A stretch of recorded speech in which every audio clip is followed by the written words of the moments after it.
தலைமையில திமுக ஜெயிச்சதுக்கு காரணம் அண்ணாவுடைய தலைமை, அவர்கள் முன்வைத்த கொள்கை. 65ல நடந்த மொழிப்போர் போராட்டம், நம்ம சொல்றோம் உறுதிமொழி எடுக்கும் இல்லையா, மொழிப்போர் தியாகிகளினுடைய ஈகத்தை கடைபிடிப்போம் சொல்லி அந்த மொழிப்போர் தியாகிகளுடைய ஈகத்தில் அன்னைக்கு ஆட்சி பிடித்தாங்க. 2 ஆண்டுல அண்ணா இறந்து போயிட்டாரு.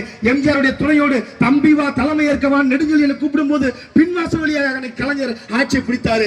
எம்ஜிஆர் துணையோட எம்ஜிஆர் தான் அன்னைக்கு என்ன செஞ்சாரு, பட்டி தொட்டி எல்லாம் ஒரு ஒண்ணும் இல்ல, அண்ணாட்ட போய் கேட்டிருக்காங்க.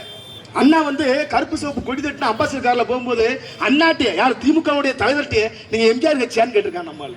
அப்ப திமுகவை வளர்த்தது யாரு, எம்ஜிஆர். அந்த எம்ஜிஆர் துணையோட 71ல ஜெயிக்கிறாங்க. அதோட முடிஞ்சது. நீ பெரிய கட்சின்னு சொல்றீல்ல, ஏன் 77ல தோத்த? நீ பெரிய கட்சின்னு சொல்றீல்ல, ஏன் 80ல தோத்த? நீ பெரிய கட்சின்னு சொல்றீங்களா, நாங்க அப்படி பண்ணிடுவோம், இப்படி பண்ணிடுவோம், அரட்டிடுவோம், வச்சிருவோம் அப்படின்னு சொல்லி ஏன் 84ல தோத்த? இல்ல 89ல ஜெயிச்சிருக்காங்க சார். எப்படி ஜெயிச்ச? எம்ஜிஆர் செத்து போயிட்டாரு, அதிமுக 2ஆ உடைஞ்சிருச்சு.